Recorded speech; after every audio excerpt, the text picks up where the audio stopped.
வணக்கம். இன்றைய முக்கிய செய்திகள். இந்தியாவில் கடந்த 24 மணி நேரத்தில் 3,86,000 பேருக்கு கொரோனா தொற்று உறுதி. உத்தரப்பிரதேசத்தில் ஆக்சிஜன் உற்பத்தி ஆலையில் ஏற்பட்ட விபத்தில் சிக்கி தொழிலாளி பலி.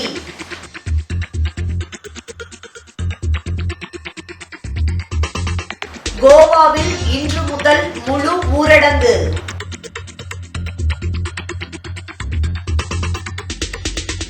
இஸ்ரேல் மத நிகழ்ச்சியில் ஏற்பட்ட நெரிசலில் சிக்கி 44 பேர் பலியான சோகம்.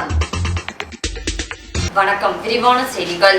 நாடு முழுவதிலும் உள்ள பல்வேறு மருத்துவமனைகளில் சிகிச்சை பெறுவோர் எண்ணிக்கை 31,70,000 உயர்ந்துள்ளது. இந்தியாவில் கொரோனா வைரஸின் 2ஆம் அலை கட்டுக்கடங்காமல் பரவி வருகிறது. தினசரி நோய் தொற்றுகளின் எண்ணிக்கை தொடர்ந்து உச்சத்தில் உள்ளது. உயிரிழப்பும் அதிகமாக உள்ளது. நோய் தொற்று அதிகமுள்ள மாநிலங்களில் ஊரடங்கு அமல்படுத்தப்பட்டு கூடுதல் கட்டுப்பாடுகள் விதிக்கப்பட்டு உள்ளன. இந்நிலையில் இந்தியாவில் கொரோனா பாதிப்பு நிலவரம் குறித்து மத்திய சுகாதார அமைச்சகம் அறிக்கை வெளியிட்டுள்ளது. அந்த தகவலின்படி இந்தியாவில் இதுவரை இல்லாத அளவிற்கு கடந்த 24 மணி நேரத்தில் 3,86,452 பேருக்கு கொரோனா தொற்று உறுதி செய்யப்பட்டு உள்ளது. மொத்த பாதிப்பு 1,87,62,976 உயர்ந்துள்ளது.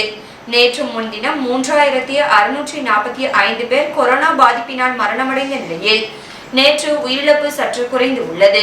கடந்த 24 மணி நேரத்தில் 3,498 பேர் உயிரிழந்து உள்ளனர். இதன் மூலம் கொரோனா வைரஸால் உயிரிழந்தவர்களின் மொத்த எண்ணிக்கை 2,08,330 உயர்ந்துள்ளது. கொரோனா பாதிப்பிலிருந்து குணமடைந்தவர்களின் எண்ணிக்கை 1,53,84,418 உயர்ந்துள்ளது.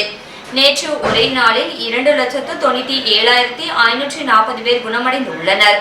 நாடு முழுவதிலும் உள்ள பல்வேறு மருத்துவமனைகளில் 31,70,228 பேர் சிகிச்சை பெற்று வருகின்றனர்.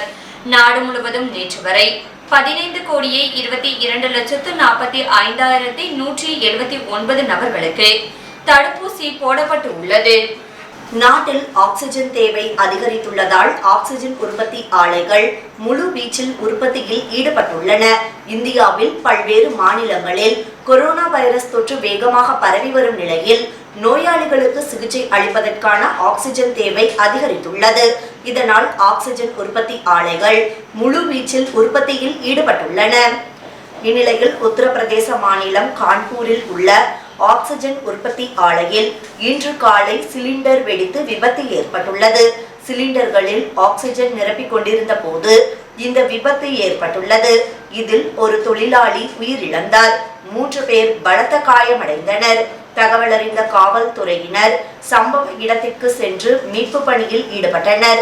விபத்து குறித்து விசாரணை நடத்தி வருகின்றனர். உலக அளவில் கொரோனா மரண விகிதம் குறைவான நாடுகளில் இந்தியாவும் ஒன்று என்று மத்திய சுகாதாரத்துறை அமைச்சர் ஹர்ஷ்வர்தன் கூறினார். கொரோனாவில் இருந்து குணமடைபவர்கள் எண்ணிக்கையும் அதிகரித்து வருவதாக அவர் தெரிவித்தார். மத்திய சுகாதாரத்துறை அமைச்சர் ஹர்ஷ்வர்தன் நேற்று டெல்லியில் உள்ள லேடி ஹார்டிங்கே மருத்துவக் கல்லூரிக்கு நேரில் சென்று அங்குள்ள வசதிகளை ஆய்வு செய்தார். பிறகு அவர் நிருபர்களுக்கு பேட்டி அளித்தார். அவர் கூறிய போது, இந்தியாவில் தினசரி கொரோனா பாதிப்பு அதிகரித்து வந்தாலும் கொரோனாவில் இருந்து குணமடைபவர்கள் எண்ணிக்கையும் உயர்ந்து வருகிறது. கொரோனா பலி விகிதம் குறைவாக இருக்கும் நாடுகளில் இந்தியாவும் ஒன்று. பலி விகிதம் 1.11% குறைந்துள்ளது. இருந்தாலும் ஒவ்வொரு மரணமும் வேதனையானதுதான்.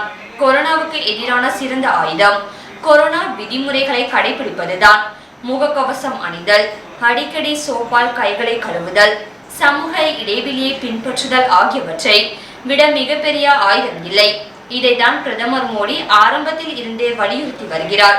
கடந்த பிப்ரவரி மாதம் கொரோனாவுக்கு சிகிச்சை பெறுபவர்கள் எண்ணிக்கை 10,000 விட குறைவாக இருந்தது.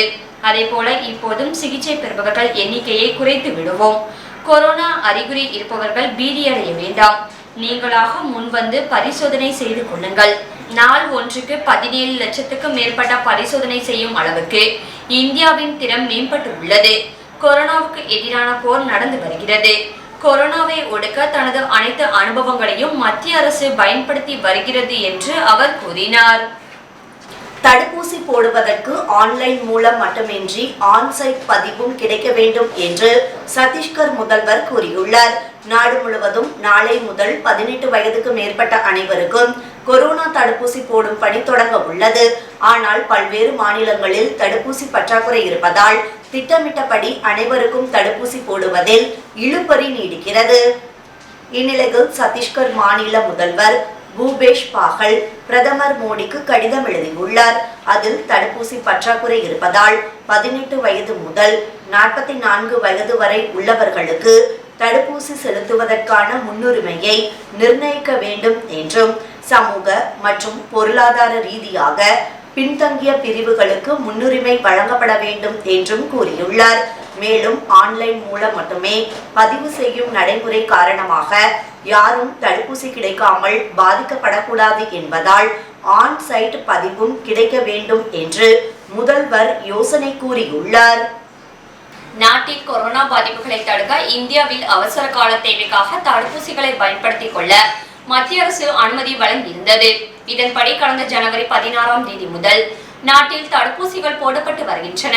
இதன் பின்னர் கடந்த மார்ச் 1ஆம் தேதி முதல் 45 வயதுக்கு மேற்பட்ட இணை நோய் உள்ளவர்கள் மற்றும் 60 வயதுக்கு மேற்பட்டோருக்கு கொரோனா தடுப்பூசிகள் போடப்பட்டு வருகின்றன. இந்நிலையில் மே 1ஆம் தேதியில் இருந்து 18 வயதுக்கு மேற்பட்ட தகுதியுடைய ஒவ்வொருவரும் தடுப்பூசி போட்டுக் கொள்ளலாம் என மத்திய அரசு அறிவித்தது. இந்தியாவிலேயே உற்பத்தியான கோவேக்சின் மற்றும் கோவிஷீல்டு ஆகிய தடுப்பூசிகளுக்கு அனுமதி அளிக்கப்பட்டு அவை பொதுமக்கள் பயன்பாட்டுக்கு வந்து உள்ளன. இதற்காக பல்வேறு மாநிலங்களும் தடுப்பூசிகளை கொள்முதல் செய்து தயாராகி வருகின்றன. இந்த சூழலில் கொரோனா தடுப்பூசி வராத நிலையில் 18 மற்றும் 44 வயதுக்கு உட்பட்டவர்கள் யாரும் நாளை மருத்துவமனைக்கு செல்ல வேண்டாம் என கர்நாடக சுகாதார அமைச்சர் கேட்டுக்கொண்டுள்ளார். கர்நாடகாவை தொடர்ந்து டெல்லியிலும் நாளை கொரோனா தடுப்பூசிகள் போடப்படாது என அரசு அறிவித்துள்ளது. இது பற்றி டெல்லி முதலமைச்சர் கெஜ்ரிவால் செய்தியாளர்களிடம் இன்று பேசும் பொழுது, கொரோனா தடுப்பூசிகள் இன்னும் எங்களுக்கு வந்து சேரவில்லை. நாங்கள் தொடர்ந்து அந்த நிறுவனத்துடன் தொடர்பில் இருந்து வருகிறோம். நாளை அல்லது நாளை மறுநாள் தடுப்பூசிகள் வந்துவிடும் என எங்களுக்கு நம்பிக்கை உள்ளது. அதற்கான உறுதிமொழியை அவர்கள் எங்களுக்கு அளித்து உள்ளனர். முதலில் 3 லட்சம் டோஸ் தடுப்பூசிகள் நாளை அல்லது நாளை மறுநாள் வர உள்ளன. அதனால் பொதுமக்கள் யாரும் நாளை தடுப்பூசி மையங்களுக்கு செல்ல வேண்டாம் என நான் கேட்டுக்கொள்கிறேன். கொரோனா தடுப்பூசிகள் வந்தவுடன் அது பற்றி நாங்கள் முறையான அறிவிப்புகளை வெளியிடுவோம். அதன் பின்பு முன்பதிவு செய்து கொண்டவர்கள் மையங்களுக்கு சென்று தடுப்பூசிகளை போட்டுக்கொள்ளலாம் என்று கூறியுள்ளார். கொரோனா தொற்று மாநிலத்தில் அதிகரித்து வரும் நிலையில் கோவாவில் இன்று முதல் மே 3 வரை முழு ஊரடங்கு பிறப்பிக்கப்பட்டுள்ளது. நாட்டின் பல்வேறு மாநிலங்களில் கொரோனா வைரஸ் தொற்று பரவல் அதிகரித்து வருகிறது. அந்த வகையில் கோவாவிலும் தொற்றால் பாதிக்கப்படுவோர் எண்ணிக்கை மீண்டும் அதிகரித்து வருகிறது. கொரோனா பரவலை கட்டுப்படுத்தும் விதமாக பல்வேறு மாநில மற்றும் யூனியன் பிரதேச அரசுகள் கட்டுப்பாடுகளை விதித்துக் கொள்ளலாம் என்று மத்திய அரசு அறிவித்தது. அதனைத் தொடர்ந்து பல்வேறு மாநிலங்கள் கட்டுப்பாடுகளை விதித்து வருகிறது. அந்த வகையில் ஏற்கனவே கோவா முழுவதும் இரவு நேர ஊரடங்கு விதிக்கப்பட்டுள்ள நிலையில் இன்று இரவு 7 மணி முதல் கொரோனா தடுப்பூசியின் விலையை தனியார் நிறுவனங்கள் நிர்ணயிப்பதை ஏற்க முடியாது என்று உச்சநீதிமன்றம் தெரிவித்துள்ளது. தடுப்பூசி தொடர்பான வழக்கு விசாரணையின் போது உச்சநீதிமன்ற நீதிபதிகள் கூறியது, நாட்டு மக்கள் அனைவருக்கும் கொரோனா தடுப்பூசியை இலவசமாக செலுத்த மத்திய அரசு நடவடிக்கை எடுக்க வேண்டும். தடுப்பூசியின் விலையை தனியார் நிறுவனங்கள் நிர்ணயிப்பதை ஏற்க முடியாது. தனியார் நிறுவனங்கள் நிர்ணயம் செய்தால் விலை எப்படி ஒரே மாதிரியாக இருக்கும் என கேள்வி எழுப்பியுள்ளனர். மேலும் தடுப்பூசியின் உற்பத்தியை அதிகரிக்க மத்திய அரசு நடவடிக்கை எடுக்க வேண்டும். தடுப்பூசி விநியோகத்தின் கட்டுப்பாடு அனைத்தும் மத்திய அரசிடம் இருக்க வேண்டும். சமூக வலைதளங்கள் மூலம் மக்கள் ஆக்சிஜன் உதவிகள் கேட்பதை மாநில அரசுகள் தடுக்கக்கூடாது எனவும் உத்தரவிட்டு உள்ளனர். கொரோனாவை கட்டுப்படுத்த உதவும் மருந்துகள், ஆக்சிஜன் சிலிண்டர்கள், ஆக்சிஜன் செறிவூட்டிகள் உள்ளிட்ட நிவாரணப் பொருட்களை அமெரிக்க அரசு விமானப்படை விமானத்தில் அனுப்பி வைத்தது. இந்தியாவில் கொரோனா வைரஸ் அதிவேகமாக பரவி வரும் நிலையில் பல்வேறு நாடுகள் இந்தியாவுக்கு உதவிக்கரம் நீட்டியுள்ளன. ஆக்சிஜன், மருந்து பொருட்கள் மற்றும் மருத்துவ உபகரணங்களை அனுப்பிய வண்ணம் உள்ளன. அவ்வகையில் இந்தியாவின் நெருங்கிய நட்பு நாடான அமெரிக்காவும் இந்தியாவுக்கு தேவையான உதவிகளை செய்வதாக கூறியிருந்தது. அதன்படி கொரோனாவை கட்டுப்படுத்த உதவும் மருந்துகள், ஆக்சிஜன் சிலிண்டர்கள், ஆக்சிஜன் செறிவூட்டிகள், ஆக்சிஜன் உற்பத்தி சாதனங்கள், தடுப்பூசி உற்பத்தி பொருட்கள், பரிசோதனை கருவிகளை அமெரிக்க அரசு விமானப்படை விமானத்தில் அனுப்பி வைத்தது. அந்த விமானம் இன்று டெல்லி வந்து சேர்ந்தது. இதேபோல் அடுத்த வாரம் மேலும் பல விமானங்கள் மூலம் உதவி பொருட்களை அமெரிக்கா அனுப்ப உள்ளது. இதற்கிடையே ஐரோப்பிய ஒன்றிய நட்பு நாடான ருமேனியாவும் இந்தியாவுக்கு உதவி பொருட்களை அனுப்பியுள்ளது. 80 ஆக்சிஜன் செறிவூட்டிகள், 70 ஆக்சிஜன் சிலிண்டர்கள் இந்தியா வந்து சேர்ந்தன. உதவி செய்த ருமேனியா அரசுக்கு மத்திய அரசு நன்றி தெரிவித்துள்ளது. பல்லாயிரக்கணக்கான மக்கள் பங்கேற்ற நிகழ்ச்சியில் நெரிசல் ஏற்பட்டதை அடுத்து அப்பகுதிக்கு விரைந்த காவல்துறையினர் மீட்பு பணியில் ஈடுபட்டனர். இஸ்ரேல் நாட்டின் மவுண்ட் மேரான் பகுதியில் நேற்று இரவு யூதர்களின் பாரம்பரிய மத நிகழ்ச்சி நடைபெற்றது. இதில் பல்லாயிரக்கணக்கான மக்கள் பங்கேற்று கொண்டாட்டத்தில் ஈடுபட்டனர். இரவு முழுவதும் ஆடல் பாடல் என விழாக்களை கட்டியது. அப்போது நிகழ்ச்சியில் திடீரென கூட்ட நெரிசல் ஏற்பட்டு உள்ளது. ஒருவர் மீது ஒருவர் விழுந்தனர். சிலர் தடுப்புக்காக அமைக்கப்பட்டிருந்த ஷீட்களை பிரித்து இடைப்பட்ட பகுதி வழியாக வெளியேற முயன்றதால் நெரிசல் மேலும் அதிகரித்தது. நெரிசலில் சிக்கி 44 பேர் உயிரிழந்தனர். மேலும் 100க்கும் மேற்பட்டோர் காயமடைந்தனர். இதையடுத்து அப்பகுதிக்கு விரைந்த காவல்துறையினர் மீட்பு பணியில் ஈடுபட்டனர். ஏராளமான ஆம்புலன்ஸ்கள் அப்பகுதிக்கு விரைந்தன. காயமடைந்தவர்கள் உடனடியாக மருத்துவமனைகளுக்கு அனுப்பி வைக்கப்பட்டனர். நாடு முழுவதும் 10% மேல் கொரோனா தொற்று பாதிப்புள்ள சுமார் 150 மாவட்டங்கள் கண்டறியப்பட்டுள்ளன. தமிழ்நாட்டில் 6 மாவட்டங்கள் அந்த பட்டியலில் இடம்பெற்று உள்ளன. இந்த மாவட்டங்களில் கொரோனாவை கட்டுப்படுத்தினால் 2வது அலை பரவலை தடுத்து நிறுத்திவிடலாம் என்று மத்திய அரசு கருதுகிறது. இது தொடர்பாக கடந்த சில தினங்களாக மத்திய அரசும் மாநில அரசுகளும் தீவிர ஆலோசனை நடத்தி வருகின்றன. 150 மாவட்டங்களிலும் முழு ஊரடங்கு கொண்டு வரப்படலாம் என்று கடந்த 2 நாட்களாக தகவல்கள் வெளியானது. முழு ஊரடங்கு அமல்படுத்தப்படாவிட்டால் முன்பு போல பச்சை, சிவப்பு, மஞ்சள் என 3 மண்டலங்களாக மாவட்டங்களை பிரித்து அதற்கேற்ப நடவடிக்கைகளை மேற்கொள்ள திட்டமிடப்படுவதாக கூறப்பட்டது. இந்நிலையில் மாநிலங்களுக்கு நேற்று இரவு மத்திய உள்துறை அமைச்சகம் புதிய வழிகாட்டு நெறிமுறைகளை கொடுத்துள்ளது. அதன்படி 10%க்கும் மேல் பாதிப்புள்ள மாவட்டங்களுக்கு முழு ஊரடங்கை கொண்டு வர வேண்டாம் என்று அறிவுறுத்தப்பட்டுள்ளது. அதற்கு பதில் கூடுதல் கட்டுப்பாடுகளை கொண்டு வந்து அதை தீவிரமாக அமல்படுத்தினால் போதும் என்று கூறப்பட்டுள்ளது. கடந்த ஒரு வாரத்தில் மாவட்டங்களில் கொரோனா தொற்று பரவல் வேகம் எந்த அளவுக்கு உள்ளது என்பதை ஆய்வு செய்து இந்த நடவடிக்கைகளை மேற்கொள்ளுமாறு மத்திய உள்துறை அமைச்சகம் கேட்டுக்கொண்டுள்ளது. பொதுமக்களுக்கு எத்தகைய கட்டுப்பாடுகளை கொண்டு வரலாம் என்று மத்திய உள்துறை அமைச்சகம் மாநில அரசுகளுக்கு தெளிவுபடுத்தியுள்ளது. குறிப்பாக மக்கள் அதிகம் கூடும் சந்தைகள், அலுவலகங்கள், பள்ளி, கல்லூரிகளில் கூடுதல் கட்டுப்பாடுகளை உடனடியாக அமல்படுத்த கேட்டுக்கொள்ளப்பட்டுள்ளது. இதை தவிர கொரோனா பரவல் வீதத்தை கட்டுப்படுத்த சோதனைகளை தீவிரப்படுத்துமாறும் மத்திய அரசு கேட்டுக்கொண்டுள்ளது. புதிதாக கொண்டு வரும் கூடுதல் கட்டுப்பாடுகளை மே மாதம் 31ஆம் தேதி வரை அமல்படுத்தவும் உத்தரவிடப்பட்டுள்ளது. முகக்கவசம் அணிவதை உறுதிப்படுத்தும் நடவடிக்கைகளை தீவிரப்படுத்த வேண்டும் என்றும் மாநில அரசுகளை மத்திய உள்துறை அமைச்சகம் கேட்டுக்கொண்டுள்ளது. சர்வதேச சரக்கு விமானங்கள் மற்றும் DGCA-ஆல் அங்கீகரிக்கப்பட்ட விமானங்களுக்கு தடை உத்தரவு பொருந்தாது என DGCA கூறியுள்ளது. உலகம் முழுவதும் கொரோனா வைரஸ் பரவிய நிலையில் இந்தியாவில் கடந்த ஆண்டு மார்ச் 23ஆம் தேதி அனைத்து திட்டமிடப்பட்ட சர்வதேச விமானங்களும் தடை செய்யப்பட்டது. இயல்பு நிலை திரும்பாததால் இந்த தடை உத்தரவு தொடர்ந்து நீட்டிக்கப்பட்டு வருகிறது. ஆனால் பல்வேறு நாடுகளில் சிக்கி தவிக்கும் பயணிகளின் தடையற்ற பயணத்திற்காக இந்தியா பல்வேறு நாடுகளுடன் ஒப்பந்த அடிப்படையில் சர்வதேச விமானங்களை இயக்குகிறது. தற்போது கொரோனாவின் 2வது அலை வேகமாக பரவி வருவதால் அமெரிக்கா, இங்கிலாந்து, கனடா உள்ளிட்ட பல நாடுகள் இந்தியாவுடனான விமான போக்குவரத்தை தற்காலிகமாக நிறுத்தியுள்ளன. இந்நிலையில் சர்வதேச விமானங்களுக்கான தடை மே 31ஆம் தேதி வரை நீட்டிக்கப்பட்டு உள்ளது. இதற்கான அறிவிப்பை மத்திய சிவில் விமான போக்குவரத்து இயக்குநரகம் வெளியிட்டு உள்ளது.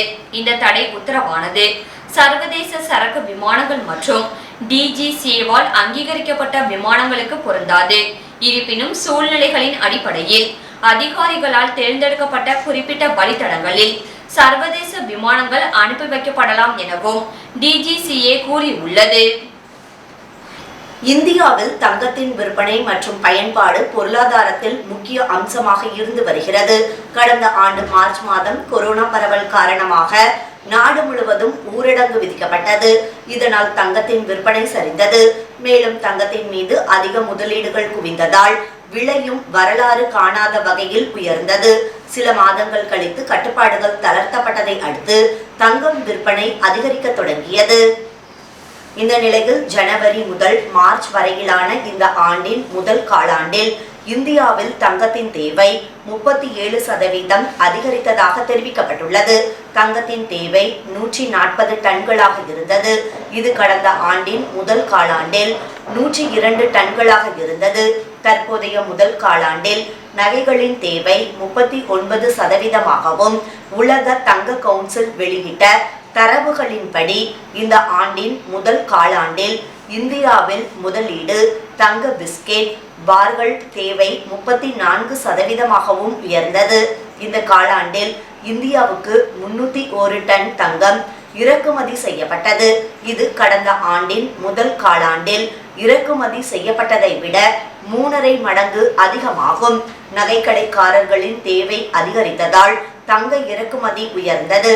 ஆனால் தற்போது கொரோனா 2வது அலை பரவி வருவதால் பல்வேறு மாநிலங்களில் ஊரடங்கு உள்ளிட்ட கட்டுப்பாடுகள் விதிக்கப்பட்டுள்ளதால் தங்கம் விற்பனை மீண்டும் பாதிக்கப்படும் சூழல் ஏற்பட்டுள்ளது. இது குறித்து உலக தங்க கவுன்சிலின் இந்திய பிரிவு இயக்குனர் சோமசுந்தரம் கூறிய போது, தற்போதைய சூழலில் இந்த ஆண்டின் 2வது காலாண்டில் திருமணங்களுக்காக தங்கத்தின் தேவைகள் பாதிக்கப்பட வாய்ப்பு உள்ளது. அடுத்த 8 வாரங்கள் மிகவும் முக்கியமானது. கொரோனா பாதிப்புகள் குறைந்ததும் தடுப்பூசி செலுத்தப்படும் பணி தீவிரமாகும் பட்சத்தில் நுகர்வோர்களின் நம்பிக்கையுடன் தங்கத்தை வாங்குவார்கள். இது போன்று நடந்தால் வருகிற 3வது மற்றும் 4வது காலாண்டில் கடந்த ஆண்டை விட தங்கத்தின் தேவை அதிகரிக்கும் என்றார். பீட் மாவட்டத்தில் தடுப்பூசியில் கலப்படம் செய்தது தொடர்பாக 3 பேர் கைது.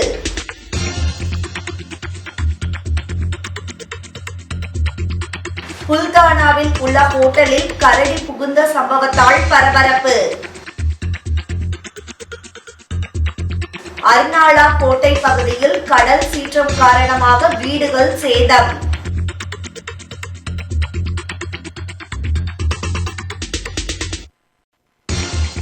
தானாவில் ஏற்பட்ட தீ விபத்தில் 3 கடைகள் எரிந்து நாசம்.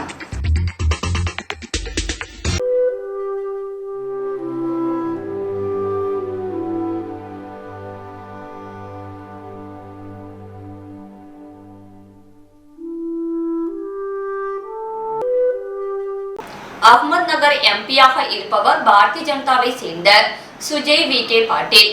நாடு முழுவதும் ரெம்டெசிவிர் மருந்துக்கு தட்டுப்பாடு நிலவி வரும் நிலையில் சுஜய் விகே பாட்டீல் சட்டவிரோதமாக டெல்லியில் இருந்து 10,000 ரெம்டெசிவிர் மருந்து வாங்கி அஹ்மத் நகரில் விநியோகம் செய்தது தொடர்பாக மும்பை உயர்நீதிமன்றம் அவுரங்காபாத் கிளையில் பொது நலன் மனு தாக்கல் செய்யப்பட்டது.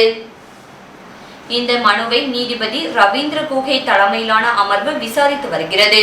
இதில் மனுவை விசாரித்த நீதிமன்றம் ரெம்டெசிவிர் மருந்து எல்லோருக்கும் சமமாக பகிர்ந்து வழங்கப்பட்டு இருக்க வேண்டும். சுஜய் விகே பாட்டீல் எப்படி மருந்தை வாங்கினார் என்பது எங்களுக்கு தெரிய வேண்டும். இந்த மனிதர் எப்படி அதிகாரப்பூர்வ இல்லாமலும் கள்ளத்தனமாகவும் ரெம்டெசிவிரை வாங்கினார் என கேள்வி எழுப்பினர். மேலும் ஏப்ரல் 10 முதல் 25ஆம் தேதி வரை ஷிரடி விமான நிலையத்தில் வந்து சென்ற தனி விமானங்கள் குறித்த தகவல்களை தாக்கல் செய்யுமாறு மாநில உள்துறை முதன்மை செயலாளருக்கு உத்தரவிட்டு மனு மீதான விசாரணையை மே 3ஆம் தேதிக்கு ஒத்திவைத்தனர். சுஜய் விகே பாட்டீல் டெல்லியில் இருந்து ரெம்டெசிவிர் மருந்தை தனி விமானத்தில் கொண்டு வந்ததாக சமூக வலைதளத்தில் பதிவிட்டு இருந்தார் என்பது குறிப்பிடத்தக்கது. பூனேயில் உள்ள கணேஷ் கலா விளையாட்டு மையம் கொரோனா சிகிச்சை மையமாக பல்வேறு வசதிகளுடன் செயல்பட்டு வருகிறது. பூனேயில் நோயாளிகள் எண்ணிக்கை அதிகரித்து வரும் நிலையில் மருத்துவமனைகளில் படுக்கைக்கு கடும் தட்டுப்பாடு ஏற்பட்டுள்ளது. இந்நிலையில் அங்குள்ள கணேஷ் கலா விளையாட்டு அரங்கம் கொரோனா சிகிச்சை மையமாக மாற்றப்பட்டுள்ளது. ஸ்வார் கேட் பகுதியில் அமைந்துள்ள இந்த சிகிச்சை மையத்தில் பல்வேறு வசதிகளுடன் கூடிய படுக்கையுடன் சிகிச்சை மையம் உருவாக்கப்பட்டுள்ளது. இத்தகவலை பூனே மாநகராட்சி அதிகாரிகள் தெரிவித்தனர். மாநகராட்சி நிர்வாகம் மருத்துவர்கள் உதவியுடன் இதனை ஏற்படுத்தியுள்ளது. பூனே சசூன் மருத்துவமனைக்கு PM கேர் மூலம் 21 வெண்டிலேட்டர் வழங்கப்பட்டு உள்ளதாக மேயர் முரளிதர் மோஹால் தெரிவித்தார். பூனேயில் கொரோனா நோயாளிகள் எண்ணிக்கை அதிகரித்து வரும் நிலையில் மருத்துவமனைகளில் உபகரணங்களுக்கு பற்றாக்குறை ஏற்பட்டுள்ள நிலையில் பல்வேறு அமைப்புகள் மூலம் உதவிகள் வழங்கப்பட்டு வருகிறது. இந்நிலையில் பூனேயில் உள்ள சசூன் மருத்துவமனைக்கு PM கேர் மூலம் 21 வெண்டிலேட்டர் வழங்கப்பட்டு உள்ளது. அது செயல்பட்டு வருவதாக பூனே மேயர் முரளிதர் மோஹால் தெரிவித்தார். கடந்த ஆண்டு பூனே சசூன் மருத்துவமனைக்கு PM கேர் மூலம் 25 வெண்டிலேட்டர்கள் வழங்கப்பட்டது குறிப்பிடத்தக்கது. பீட் மாவட்டத்தில் ரெம்டிசிவிர் தடுப்பூசியை கலப்படம் செய்து விற்பனை செய்த 3 நபர்களை காவல்துறையினர் கைது செய்தனர். பீட் மாவட்டத்தில் ரெம்டிசிவிர் தடுப்பூசியில் சாலின் என்ற உப்பு தண்ணீரை கலப்படம் செய்து விற்பனை செய்தது தொடர்பாக 3 நபர்களை சிவாஜி நகர் காவல்துறையினர் கைது செய்துள்ளனர்.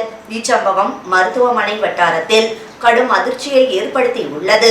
கள்ள சந்தையில் ரெம்டிசிவிர் தடுப்பூசி அதிக விலையில் விற்பனை செய்யப்பட்டு வரும் நிலையில் இவ்வாறு மோசடி சம்பவங்கள் நிலவி வருகிறது. கைது செய்யப்பட்ட நபர்களிடம் காவல்துறையினர் விரிவான விசாரணை நடத்தி வருகின்றனர்.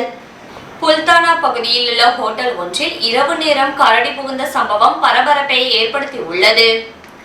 புல்தானா மாவட்டத்தில் உள்ள ஹோட்டல் ஒன்றில் இரவு நேரம் புகுந்த கரடி ஒன்று மேஜை மீது தட்டி ஒலியை எழுப்பியது. அதனைத் தொடர்ந்து ஊழியர் ஒருவர் செல்போன் மூலம் பதிவு செய்திருந்தார்.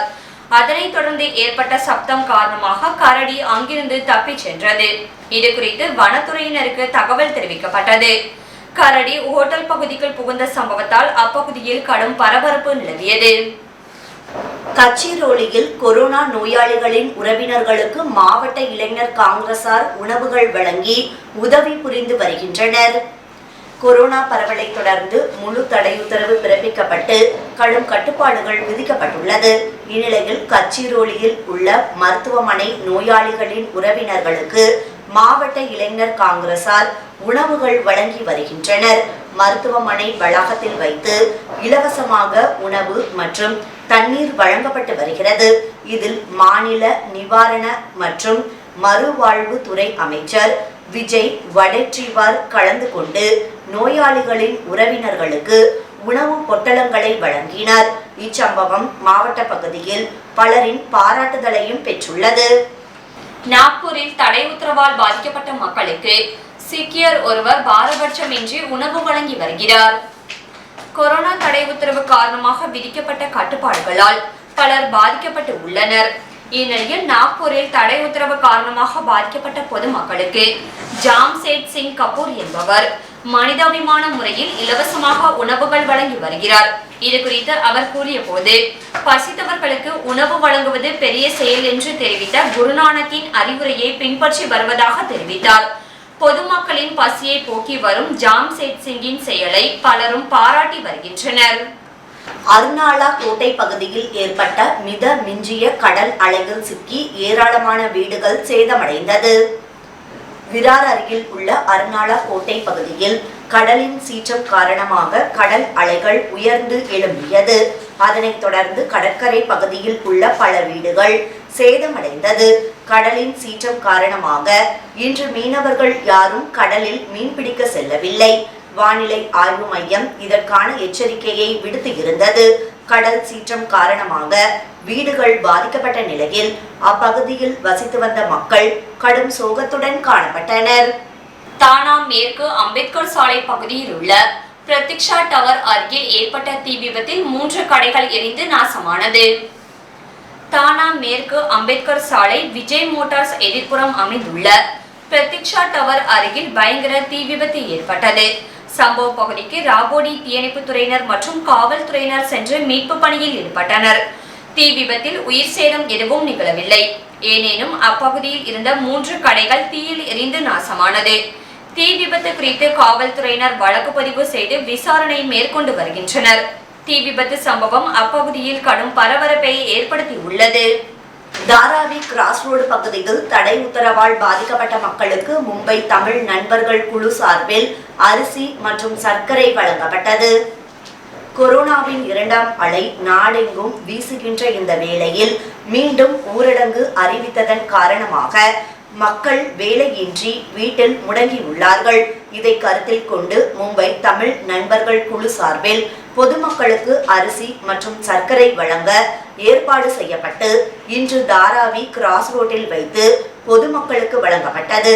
பொதுமக்கள் சமூக இடைவெளியை கடைபிடித்தும் முகக்கவசம் அணிந்து நீண்ட வரிசையில் நின்று வாங்கி சென்றனர். இதற்கான ஏற்பாட்டினை அமைப்பினர் கே தம்பிராஜ், சேகர், அமல்ராஜ், ரத்னகுமார், சுப்பிரமணியன், எஸ் குமார் மற்றும் NV குமார் ஆகியோர் சிறப்பாக செய்திருந்தனர். இதில் டாடா மணி, முப்புடாதி, முருகன், பிரகாஷ், செல்லத்தம்பி, குமரேசன் ஆகியோர் கலந்து கொண்டனர் என NV குமார் தெரிவித்துள்ளார்.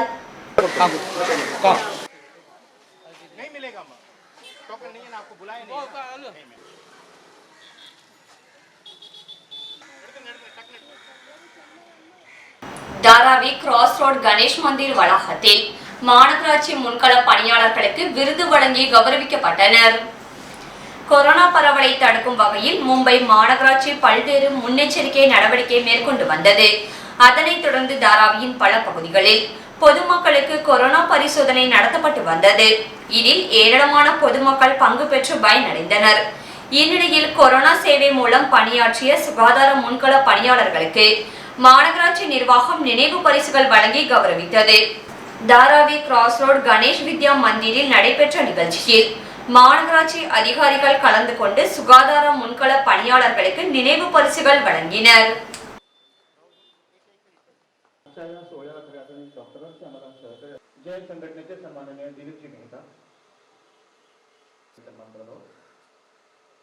सन्माननीय अध्यक्ष सुरेश जैन काही अनेक सामाजिक संस्था आहेत, त्यातले एक NGO आहे, त्यातली एक अनेक समाज या ठिकाणी आम्हाला काय करते. त्याचप्रमाणे बांधवांची धारावी असं आज तोबिया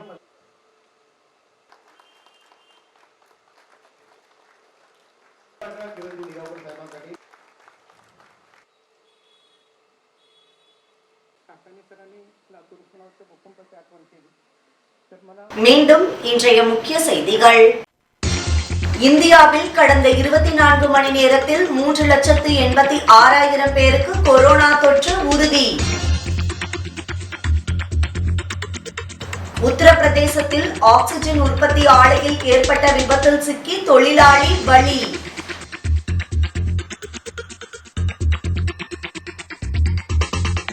கோவாவில் இன்று முதல் முழு ஊரடங்கு.